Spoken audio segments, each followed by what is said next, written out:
Hello दोस्तों, हम हैं विजय लक्ष्मी। आप लोग को अपने चैनल पर स्वागत करती हूँ, अभिनंदन करती हूँ। तो बहुत प्यारा सा माता जी का विदाई गीत सुनाने जा रहे हैं। आप लोग सुनिएगा, लाइक सब्सक्राइब कमेंट के साथ। जय माता की। हमनी का छोड़ी के नगरिया न हो, कहवा जाइबो हे माई।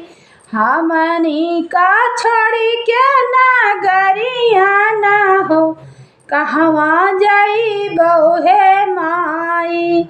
तू तो हायु मोरी महातरिया न हो, कैसे करी हम विदाई। तू तो हायु मोरी महातरिया न हो, कैसे करी हम विदाई। बड़ी रे जतनिया से मूर्ति बनवलू, मूर्ति बनाई अभी तुम्हें बैठवलू। बड़ी रे जतनिया से मूर्ति बनवलू, मूर्ति बनाई मैया तुम्हें बैठवलू। तू तो हायु मोरी थर थर कांपै शरीरिया न हो, कैसे मूर्ति उठाई।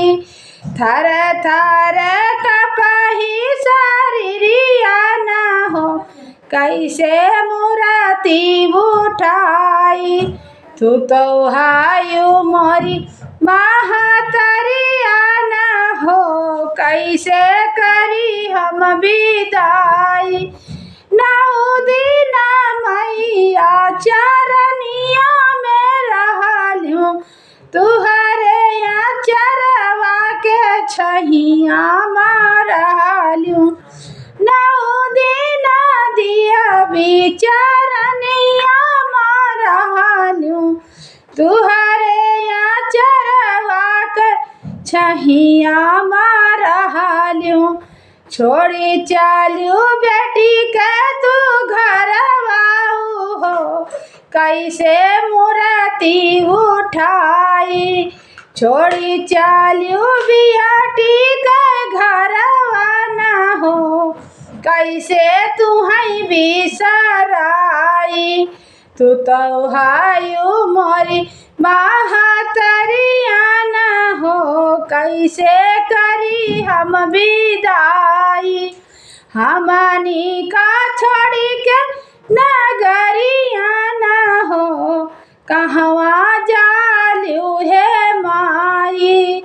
तू तो हायु मोरी महातरिया न हो, कैसे करी हम विदाई। थर थर कांप शरीरिया न हो, कैसे मूर्ति उठाई। तू तो हायु मोरी महातरिया न हो, कैसे करी हम विदाई।